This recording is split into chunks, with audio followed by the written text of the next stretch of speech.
समझने की कोशिश की सर हमारे प्रोविंशियल इलेक्शन कमीशन जनाब नियाज बलोच साहब से। Thank you sir. मैं आप लोगों का एक बार फिर शुक्रिया अदा करता हूं। आप लोगों को मालूम है कि जो जनरेशन 2018 जो आ रहा है ये हमारे पिछले बलुचिस्तान के हवाले से बहुत बड़ा चैलेंज है और मुझे आप लोगों से पूरा उम्मीद है। मैं हर वक्त आप लोगों के साथ शाना बशाना खड़ा हूँ। जो मसले मसाइल होते हैं इंशाल्लाह वो हल करेंगे और मुझे उम्मीद है कि आप अपने ये ड्यूटी फौरन तरीके से हसन तरीके से सरअंजाम देंगे और हर किस्म के ताउन करेंगे। अपने कंटेस्टेड कैंडिडेट स्पेशली होते हैं वो बहुत सारे कंप्लेन करते हैं। आप अपने हारों के साथ कोऑर्डिनेट करें, अपने हारों को टाइम टू टाइम इनकी मीटिंग किया करें। जो जस्टिफिकेशन इनकी ब्लेम होते हैं या ऑब्जेक्शन होते हैं उनको फौरन अपने हारों को वहाँ को आर्डर दे दें कि वो जाकर इस मसले को बात कर फिर आप लोगों को रिपोर्ट करें। थैंक यू, मेहरबानी।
इस दफ़ा यह है कि पहले जो R O D R O appoint हुआ करते थे, प्रॉपर इसकी ट्रेनिंग हुआ नहीं करते थे।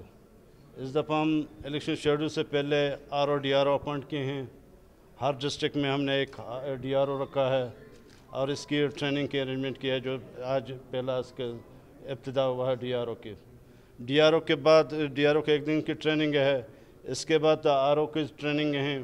हमारे 51 आर ओ हमारे नेशनल प्रोविंशियल असम्बली के हैं, 16 हमारे आर ओज़ नेशनल असम्बली के हैं, हमारे 34 डिस्ट्रिक्ट रिटर्निंग ऑफिसर हैं।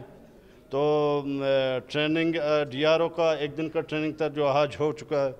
फिर इसके बाद आर ओज़ का ट्रेनिंग है जो 3 दिन तक चलता रहेगा। फिर मुख्तलिफ डिस्ट्रिक्टों को आर ओ को यहाँ वो सारे क्वेटे बुलाकर यहीं इनकी ट्रेनिंग दी जाती है।